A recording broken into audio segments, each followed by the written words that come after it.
Hello, good morning. Good morning, everyone. Hi, how are you all doing? It's very, very nice to be here today. Adyam Nandi Parayadadu is to Abhichayan from Swasti Foundation, of course, who extended the invitation to come here. And Dr. Ansar, thank you for having me. Thanks for sending me that Abhichayan a note to forward about the topic that has been selected for my speech today. It was a very unusual, I've been asked to talk on this before, and I did find myself a little lost for words when it was connecting cinema and authentic storytelling and how it can actually give hope in cancer prevention, okay? Because there is, personally, if I speak about my journey, a lot of you already know about what I've been through, and I've spoken about personal strength and resilience and abstaining from toxicity and inflammatory conditions, be it in a domestic space, workspace, your internal environment, the quality of your thoughts, your words. I have emphasized on these things several times before, so I'm just hoping that it does not need to be repeated. So keeping all of that in light, yes, of course, all of you know that this is the 20th, I've actually just completed 20 years in cinema. And I was diagnosed when I was 24. And most often when it comes to cancer, you always think it is something that, at least when I was young, I thought it was something that would happen to other people. Now, who are these other people? Other people are people who are probably older, or people who are not taking care of themselves at all, probably cultivate bad habits, whatever is known to be bad in this world typically. And keeping all that in light, I was someone who always took very good care of myself. I was working out every day. I ate very clean. I did not drink in university. I did not smoke. I did not have any vices. I was everything. I was young. I was 24, but I was also one other thing. I was wrong. I was diagnosed with cancer at 24. And obviously, amongst all my friends, I was the laughingstock, because I was the only one who didn't party hard. I didn't join them because I was always a chicken, I had too much respect for everything that is taught to be spiritual and right. So there I was at 24. I had already started cinema at that time, 3 years into cinema. In fact, it was the year that I was just beginning to realize Passenger in the movie had just released at the time, and it had given me so much hope that, oh my God, Malayalam audience is going to love me again. And I had signed 3 or 4 films back to back. So it's a very interesting story. The news of the diagnosis came almost like a slap on my face. I obviously had to sign out of everything that, I had to give them a very bad news. In fact, at the time, one very respected director got very offended that I had come out of his film because I could not even tell him what the reason was. I was not ready for it. Because you need to understand, 2009, the stigma very much prevailed about how you speak about cancer, about what kind of support, how people are going to look at you. Is the industry even going to want you again? Industry pote, even Samuham, the society. So there are challenges when it comes to having active cancer and being an active part of society and creating a difference and a change. But the truth is, I did manage to do that. And in that aspect, I would give a huge credit to the line of work that I was in at the time. In fact, there are 2 ways of looking at this. One is what it does for you personally, or what it did for me personally, being in cinema. 2 is how cinema and storytelling can impact lives for a positive change. We all know that media has a very strong influence. Positive health behavior cultivate in the media ഒരുപാട് help ചെയ്യുന്നുണ്ട്. But how it helped me personally was the pressure of having to look perfect, be perfect, appear perfect, play all these different roles perfectly. I always had this pressure that was looming over my head, which was trying to appear as though nothing is wrong with me. I mean, just imagine what that pressure could have done to me in the years that I was fighting cancer. From a very human perspective. I'm going to chemos, but I have to come to location at a certain time where I have my wig on, have my makeup on. Literally, there was a phase where I looked like an egg. Everything had to be drawn on me. So the mental agony that one is going through at the time, and the topic that I have to speak on today is actually not very connected. You see where the disconnect is? So I struggled to pen down what I had to pen down. And in fact, I've written a whole speech, but I'm not even able to speak on it. But I do believe that cinema is a very, very powerful medium. And sadly, the way cinema has portrayed cancer or any terminal illness, today let us be specific to cancer. In cinema, it's always about, it looks like a death sentence as opposed to a diagnosis. In cinema, if someone is diagnosed with cancer, it's late detection. It's a struggle to fight it. And then, of course, that character is going to end before the climax of the film. So that character is not going to be anymore. And guess what?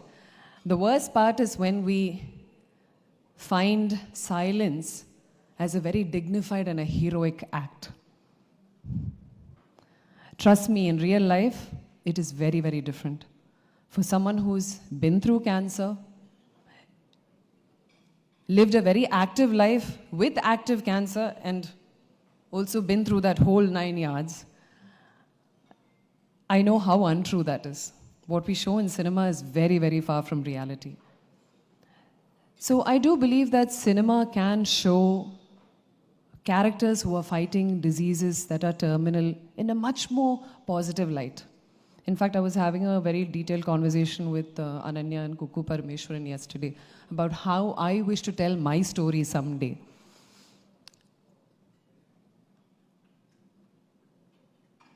In cinema, just imagine, in powerful storytelling, I think diagnosis where a woman is actually, let's say she's just going for a breast cancer screening in the middle of a busy day at work.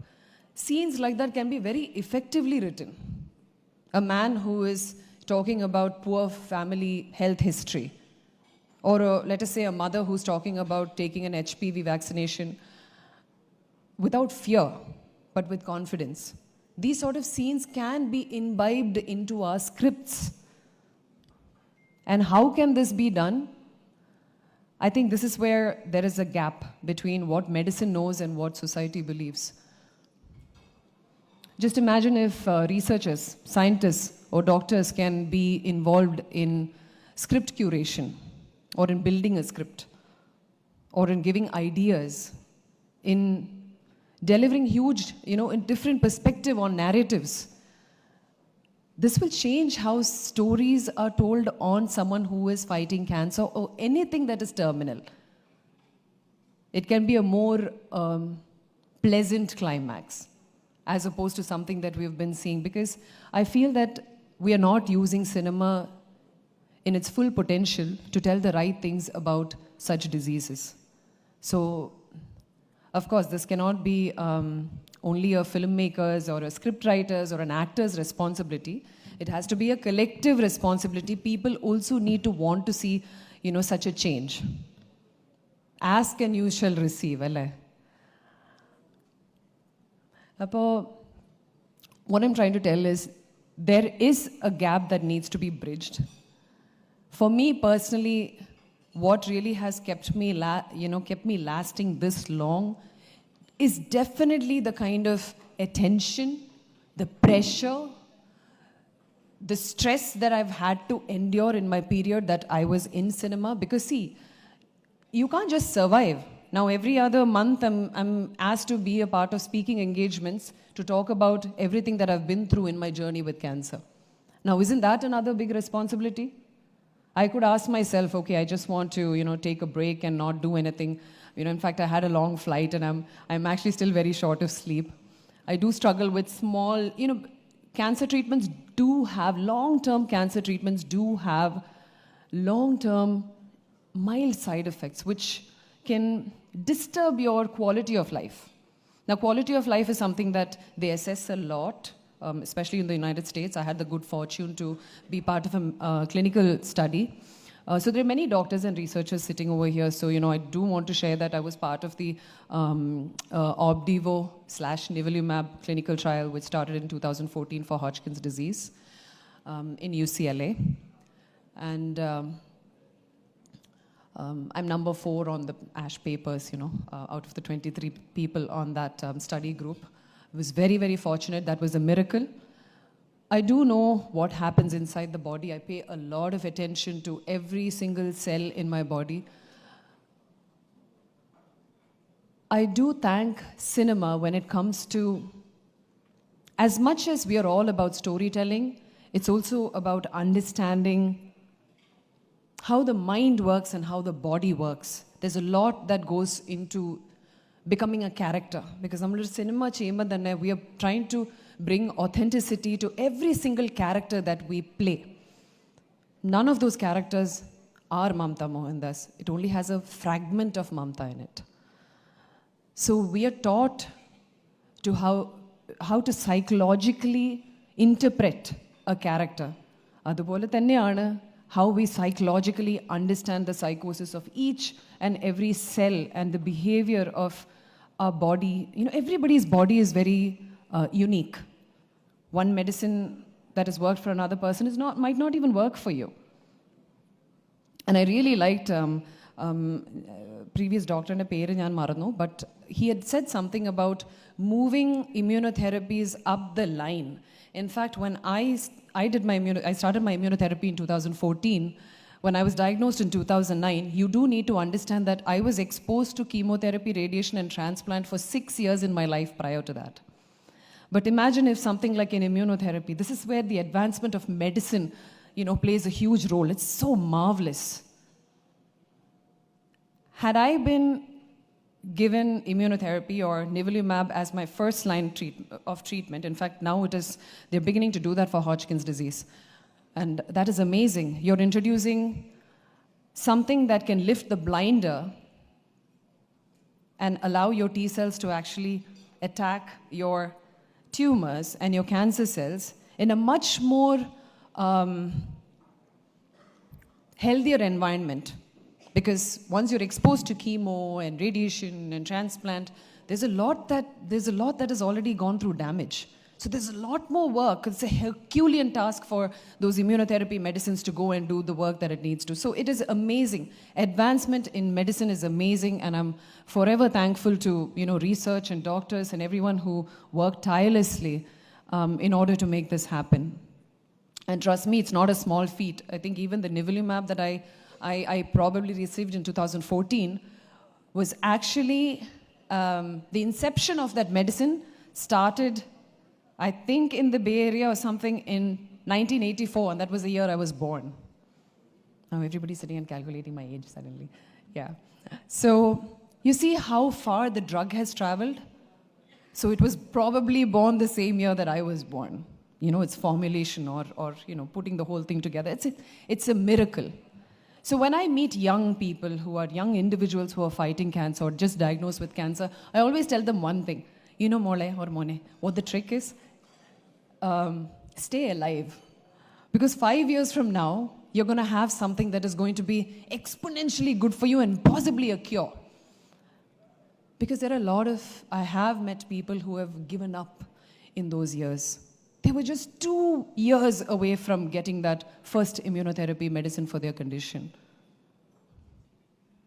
Now, what would have gone wrong? Maybe, yes, fate. There's only so much you can fight sometimes. Trust me, there was a time in 2014 when I had actually prayed, I'm happy to go now, just take me because the struggle is too much. But I've made it this far. Now I'm sitting in 26 and I'm so happy that I've made it this far. So the key is to stay alive. And even people who have, I know I've steered away from my topic, which is cinema, but all of this is connected. There is cinema, kadeyaki maatam, chalappa in the future. You get what I'm saying? If there are people who have family members who are fighting cancer, I always want to remind you one thing. Please do not brood, cry, be negative. Don't make yourself the bigger problem. Or what you're going through the bigger problem, is the bigger problem. It's not. What they're going through is always the greatest problem. So make sure that you think before you go to someone who has cancer. Don't, there are a lot of people who kind of offload a lot of problems on someone whose daily life is a struggle and you don't even realize it. Try to be strong within yourself before you approach someone who's weak, who's struggling. Because guess what? They're going to appear stronger than you are. So don't take away from the strength that they're showing you, from the positivity that they're giving you. Always make sure that you are the right kind of caregiver. Allengil ningada sympathy aayittu, ningada false care aayittu please povalla. If you can really make a positive difference in their life, if you can enhance their life, if you can bring a smile to their face, only then consider yourself as fit enough to be in the, periphery of a cancer, of a fighter. Because I see a lot of people, it's our cultural imbibed, where people cry, brood, worry. Keep your worry, go cry in the bathroom, come back go watch Jimmy Kimmel or something, have a laugh and just come back to the person. Do that. I mean, because I try to do that for others. So be a powerhouse, believe in yourself, and may cancer never happen to you. But if it does, know that there's a lot of solution out there. There are a lot of good people out there. It's never the end. We can prevent cancer, of course, with early diagnosis. That's what this whole summit is about. We are all talking about it. Awareness is very important. Please remember the things that I have told you today, that other doctors have told you today. And possibly a few years from now, like our doctors have told us, 20 to 30 years from now, we will find a magical method to eradicate cancer, or maybe tune our body, tweak or re-engineer our body in such a way that it will fight the cancer from within. That being said, I will continue to do cinema, and I hope I will be able to tell my story in a different way someday. Every time I tell my story, my life is one of celebration, because I always think that my life was over a long time ago. I was telling Ananya yesterday, once you're dead, the truth is you're free. There are people who talk about getting free, being free. The truth is you're born free. Nobody can take that away from you. So live life like you're free. Live life to the fullest. Be aware of your surroundings. Be good, think good, and do good. And love you all. Thanks for being very attentive to everything that I was saying today. In fact, people who were eating also stopped and put their dishes down. I'm very glad. Every doctors samsarikkanna karyangale cherudayitte kaanarudhu. Listen to it, because naale it might be you or someone who's close to you. So do take enough knowledge from things like this. Cinema matram poi kandittu hit ആക്കിയാ പോരാ. ഇതുപോലെയുള്ള വളരെ informative ആയിട്ടുള്ള കാര്യങ്ങൾ നിങ്ങളുടെ actual ലൈഫിന് നാളെ വളരെ helpful ആയിരിക്കും. യാ സോ ഇതുപോലെയുള്ള ഒരു സദസ്സിൽ I always feel that each and every person who's sitting here is like a family member, is an extension of me. I'm most relaxed in an environment filled with doctors and people who understand the journey with cancer. Trust me, I don't feel this comfortable when I'm around people who are in cinema. Okay, so thank you so much. There are a lot of people that, I mean, no disrespect to cinema. I'm here because of the energy and the power and the courage and in fact, the cinema is what has given me voice. So I'm innately grateful to that, that I landed in cinema accidentally. പക്ഷേ it was the best thing that has happened to me, and I hope I will be part of better stories that will be able to bring cancer and talk about cancer in a positive light and make look like a cancer person's life is a celebration as opposed to a doom story. Okay, thank you so much, and thanks for listening. Have a wonderful day.